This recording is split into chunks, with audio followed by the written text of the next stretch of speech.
Hello students, स्वागत है आपका एक बार फिर आपके अपने यूट्यूब चैनल आर के सागर यूनिक स्टडी में। तो देखिए स्टूडेंट्स, आज हमारे पास में नेम रिएक्शन का 12वां वीडियो। इससे पहले के 11 वीडियो अपलोड हो चुके हैं यूट्यूब पर, सभी की प्लेलिस्ट बन चुकी है। अगर आपने वो सभी वीडियोज़ नहीं देखे हैं तो आप वीडियो 1 से सारी वीडियोज़ को देख सकते हैं और आपके जो बोर्ड एग्जाम में 5 नंबर हैं उन्हें आप पक्का कर सकते हैं। तो देखिए आज जानते हैं, आज का हमारा जो टॉपिक है नेम रिएक्शन में वो है क्लीमेंसन अपचैन। तो आज की इस वीडियो में हम यही जानेंगे कि क्लीमेंसन अपचैन क्या होता है। तो देखिए, जिंक अमलगम जिसका सूत्र होता है ZnHg। ओके, अमलगम कहते हैं मरकरी को यानी Hg को, और जिंक तो आपको पता ही है Zn होता है। तथा सांद्र HCl द्वारा कार्बोनिल समूह आपको पता ही होगा CO। ओके, कि जो कीटोन ग्रुप होता है वो, और एक जो होता है हमारा एल्डिहाइड ग्रुप, उन्हें हम कार्बोनिल समूह कहते हैं।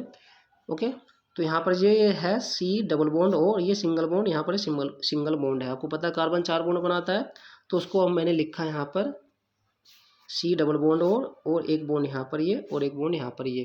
ओके, तो यहाँ पर भी कुछ ना कुछ इससे जुड़ेगा इस कार्बन से, इधर जैसे CH3 या कुछ भी, ऐसे इधर भी जुड़ेगा इससे CH3 कुछ भी है ना, CH3 जुड़ेगा या जुड़ेगा, जो भी होगा वो। तो आइए समझते हैं आगे।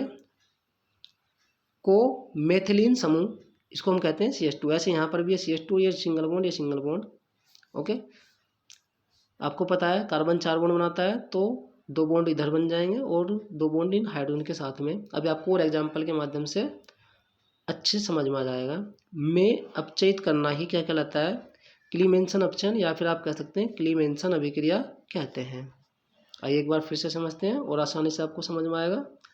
जिंक अमलगम अर्थात ZnHg तथा सांद्र HCl द्वारा कार्बोनिल समूह को मेथिलीन समूह में, तो कार्बोनिल समूह होता है CO, मेथिलीन समूह हो जाएगा CH2 में अपचयित करना ही क्या कहलाता है, क्लीमेंसन अपचयन या फिर क्लीमेंसन अभिक्रिया कहलाती है कहते हैं।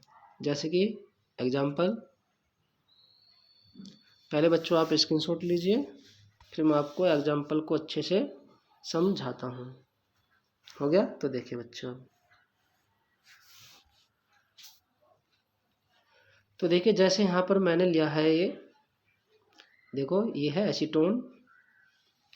एसीटोन का फॉर्मूला होता है CH3CO CH3। तो देखो ये कार्बन हो गया डबल बॉन्ड, ये ऑक्सीजन, ये सिंगल बॉन्ड, यहाँ पर CH3, यहाँ पर ये CH3।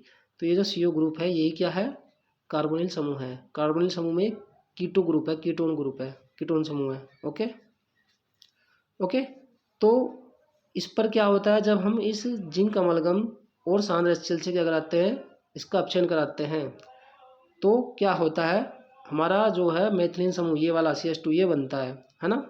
अब आप देखेंगे कि ये होता कैसे है। तो देखिए, जब जिंक अमलगम को हम क्या करते हैं HCl के ऊपर डालते हैं, तो उससे हमें मिलते हैं नवजात हाइड्रोजन। क्या मिलते हैं, नवजात हाइड्रोजन।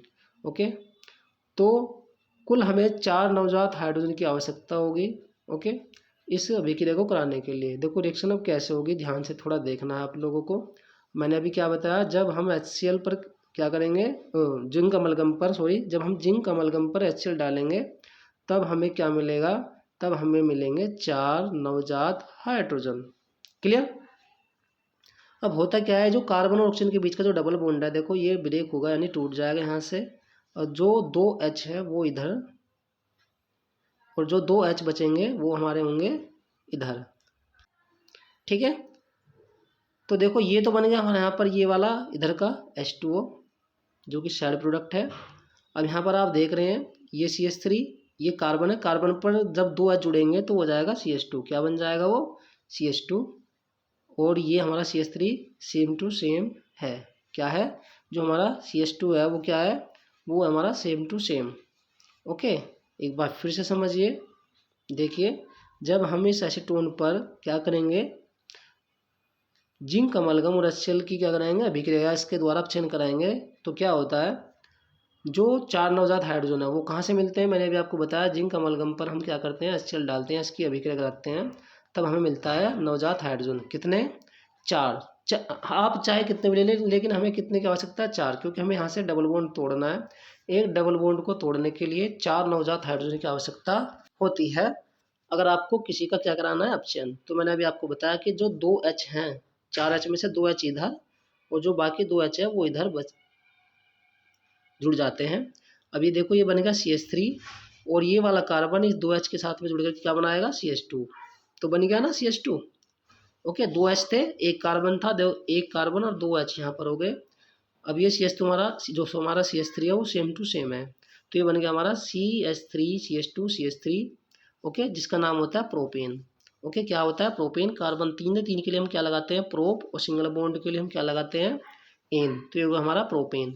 अब क्योंकि ये नॉर्मल है, सीधी श्रृंखला होगी। ओके, भले ही आपको ये ऐसे लिखा है लेकिन इसके साइड में कुछ भी नहीं है इसके पास में। ओके, चाहे तो आप इसको ऐसे लिख सकते हैं, देखो यहाँ पर CH3 CH2 और यहाँ पर ये CH3, तो एक सीधी श्रृंखला बनती है जिसको हम कहते हैं नॉर्मल प्रोपेन, और ये भी नॉर्मल ही है। अब आप ये मत सोचना कि ये इधर ऐसे तिरछी रेखा में ऐसे बना हुआ है कुछ भी, है ना, तो ये इसी प्रकार से इसकी स्ट्रक्चर होगी, तो ये नॉर्मल कहलाता है, नॉर्मल प्रोपेन। ओके, और साथ में अभी मैंने आपको बताया था कि यहाँ पर ये जो था, ये जब बॉन्ड टूटता है तो 2 H यहाँ पर आते हैं और 2 H यहाँ पर, तो ये बनता है हमारा यहाँ पर ये H2O जो कि साइड प्रोडक्ट है। आ गया समझ में। तो देखो ये जो हमारी क्लास थी इसमें मैंने अभी आपको यही बताया था कि अगर हम क्या करते हैं, देखो अब आप इस रिएक्शन से इसकी थ्योरी लिख सकते हैं कि जब आप किसी कीटोन या कार्बोनिल समूह की अभिक्रिया क्या करते हैं, जब हम किसी कार्बोनिल यौगिक जैसे एसीटोन, है ना, का क्या कराते हैं जिंक अमलगम और HCl की उपस्थिति में अपचयन कराते हैं, तब क्या बनता है एल्केन बनते हैं, या आप कह सकते हो प्रोपेन बनते हैं, है ना, क्या बनता है एन प्रोपेन बनता है। इस अभिक्रिया को हम क्या कहते हैं क्लीमेंसन अपचयन कहते हैं। आप ऐसे भी लिख सकते हैं, आपकी इच्छा है, या फिर आप ऐसे लिख दें जैसे मैंने अभी आपको थ्योरी में बताया था बिल्कुल प्रॉपर रूप में, है ना, कि देखिए अब आपको एग्जाम्पल के माध्यम से थोड़ा और अच्छे से समझ में आएगा। क्या लिख सकते हैं कि जब हम जिंक अमलगम लेते हैं और सांद्र HCl द्वारा कार्बोनिल समूह को मेथिलीन समूह में अपचयित करते हैं, बदलते हैं, तो उसे हम क्या कहते हैं क्लीमेंसन अपचयन कहते हैं। जैसे कि आप यहाँ पर देख रहे हैं, एक मिनट देखो यहाँ पर ये क्या था कार्बोनिल समूह था, इसके द्वारा जब हमने इसका अपचयन कराया तो ये मेथिलीन समूह अर्थात CH2 में चेंज हो गया, बदल गया है। ओके, तो यही था हमारा क्लीमेंसन अपचयन या क्लीमेंसन अभिक्रिया, जो कि एग्जाम की दृष्टि से इंपॉर्टेंट थी। और देखो मैंने आपको बताया कि जितनी भी नेम रिएक्शन होती हैं ज़्यादातर वहाँ से एग्जाम में क्वेश्चन आते हैं, और कभी कभी जो है कभी कभी क्या, अब तो हर बार जो है बोर्ड एग्जाम में देखने को मिलता है कि 5 नंबर का एक क्वेश्चन आता है अणुसूत्र वाला, और अणुसूत्र वाला क्वेश्चन बच्चा वही कर सकता है जिसने इन नेम रिएक्शंस को पढ़ा हो। अगर आपको नहीं पता इन नेम रिएक्शंस के बारे में तो आप हमारी वीडियो पर बने रहें, आपको डेली वीडियो मिलती रहेगी। तो बच्चों मिलता हूँ आपको एक और नेक्स्ट वीडियो में, जिसमें नेम रिएक्शन का 13वां वीडियो हमारा होगा। ओके, तो तब तक के लिए नमस्कार, जय हिंद, जय भारत, अपना ख्याल रखें और सुरक्षित जरूर रहें। अगर स्क्रीनशॉट न ले आओ तो स्क्रीनशॉट अवश्य ले लें।